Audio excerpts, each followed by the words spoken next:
কানাডার ভয়াবহ দাবানলের রেশ এবার সরাসরি আছড়ে পড়ল মার্কিন রাজনীতিতে।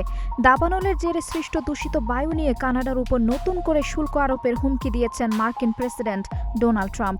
বিষয়টিকে কেন্দ্র করে দুই দেশের মধ্যে কূটনৈতিক উত্তেজনা এখন চরমে।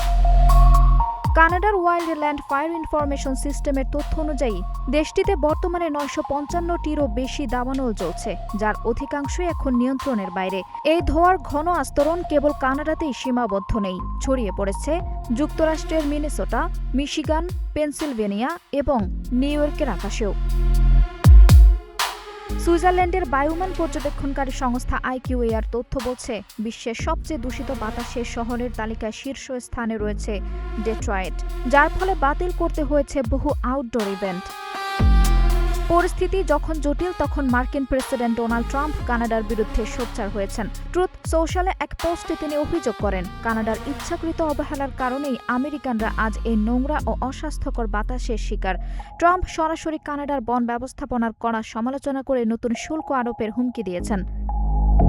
অন্যদিকে এই অভিযোগের জবাবে কানাডার পক্ষ থেকে বলা হয়েছে, তারা পরিস্থিতি মোকাবেলায় সর্বাত্মক চেষ্টা করছে।